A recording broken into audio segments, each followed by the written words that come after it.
اس کو معلوم نہیں کر سکتے۔ جب قرآن کریم کی یہ آیت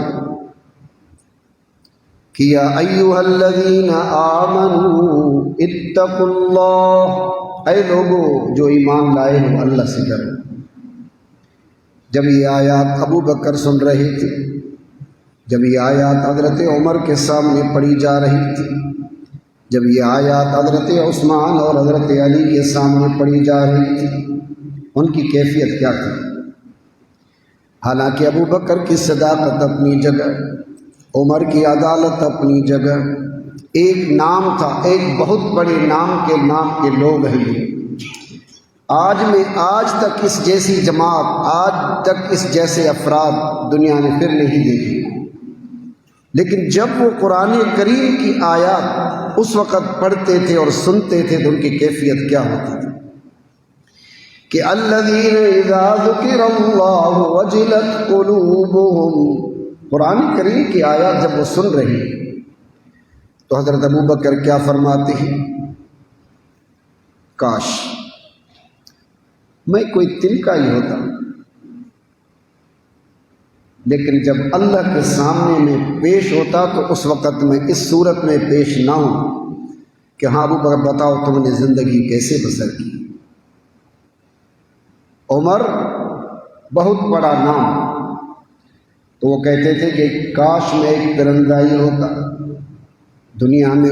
اڑ کر بس دنیا میں ہی ختم اور فنا ہو جاتا، اپنے رب کے سامنے اس طرح کی پیشی کہ ہاں عمر بتاؤ تم نے بچپن کیسے گزاری، تم نے جوانی کیسے گزاری، تم نے بڑھاپا کیسے گزارا، جب تم رعایا کی حیثیت میں تھے تو کیسے تھے، جب تم حکمران کی حیثیت میں آئے تو کیسے تھے۔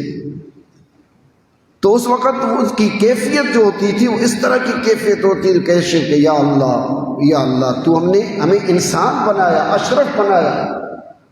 لیکن اللہ کیا جب پیشی کی بات آتی تھی تو ان کے دل دہل جاتے تھے۔ وَإِذَا تُلِيَتْ عَلَيْهِمْ آيَاتُهُ زَادَتْهُمْ إِيمَانًا،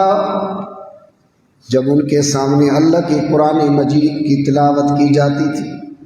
تو ان کا ایمان بڑھ جاتا تھا، معلوم ہوتا تھا کہ اس وقت ہم قوی کی حیثیت رکھتے ہیں۔ آپ اور ہم نے حضرت حنظلہ کا وہ قصہ نہیں سنا؟ حضرت حنظلہ بازار میں چلتے چلتے ان کی زبان سے ایک ہی جملہ نکل رہا تھا کہ نافق حنظلہ، نافق حنظلہ، حنظلہ تو منافق ہو گیا۔ ابو بکر نے ہاتھ سے پکڑا، حنظلہ تم تو صحابی رسول ہو کہ ابا بکر جب ہم اللہ کے رسول صلی اللہ علیہ وسلم کی مجلس میں بیٹھتے ہیں اور وہاں پر بیٹھے بیٹھے جب ہم اللہ کے قرآن کو سنتے ہیں، اسی کی تلاوت کو سنتے ہیں، اس وقت ہماری ایک اور ہی کیفیت ہوتی ہے۔ اس وقت تو یہی کیفیت ہوتی ہے کہ یا اللہ یہاں سے اٹھے تو بس جنت ہی ہماری منزل، ہماری مقدر ہے۔ لیکن بازار میں آتی جاتی تھی تو ان کا ایمان کہاں سے کہاں تک اس کو لے جاتا تھا۔ اگر ان کے ہاں قرآن مجید کی کوئی اس طرح کی آیت کریمہ پڑھی جاتی کہ انفروا خفافا وثقالا، اے لوگو آپ نے سنا قرآن کریم، ہم بھی سنتے رہتے ہیں، لیکن وہ جب قرآن کریم کی میں کہہ رہے تھے کہ انکل تم کہاں کا ارادہ رکھتے ہو، تو اس نے کہا کہ میں اسی جنت میں جانے کا ارادہ رکھتا ہوں جس کے لیے اللہ کے قرآن مجید کے آیات میرے اذہان میں گھوم رہی ہیں کہ انفروا خفافا وثقالا۔ تو بچے وہ نوجوان کہہ رہے تھے صحیح تم تو اپنی تلوار اٹھا سکتے ہو نہ اپنی جان کو اٹھا سکتے ہو۔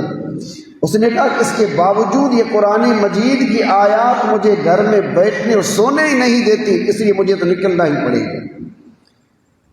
یہ ان قرآن مجید کے سننے کے بعد ان کی یہ کیفیت ہوتی تھی کہ اذا ذکر اللہ وجلت قلوبہم وَإِذَا تُلِيَتْ عَلَيْهِمْ آيَاتُهُ زَادَتْهُمْ إِيمَانًا۔ کبھی ہم نے اور آپ نے سوچا ہم بھی سنتے رہتے ہیں قرآن کریم کو، ہم سناتے رہتے ہیں قرآن کریم کو، تو اس کے بعد کبھی ہم نے کہا کہ امام صاحب ابھی ہمیں بتاؤ ہمیں کیا کرنا ہے اس دنیا کے اندر؟ ہم سنتے ہیں، سننے کے بعد سنی ہی ہو جاتے ہیں۔ وہ کسی ہمارے دوست نے کہا کہ ہم ایسے سنی ہیں کہ کوئی چیز سن سن کر جیسے انسان کا جسم سن ہو جائے، تو بس ایسے ہی ہم سن ہیں اور سنی ہیں، لیکن قرآن مجید ہمیں اٹھانا چاہتا ہے، ہمیں کھڑا کرنا چاہتا ہے، ہمیں باہر نکالنا چاہتا ہے۔ اس معاشرے کے اندر جتنی گندگی ہے، جتنی غلاظت ہے، اس کو ٹھیک کرنے کے لیے قرآن مجید ہمیں کہہ رہا ہے کہ اے لوگو اٹھو تم، لیکن ہم اٹھتے نہیں، ہم سنتے ہی رہتے ہیں۔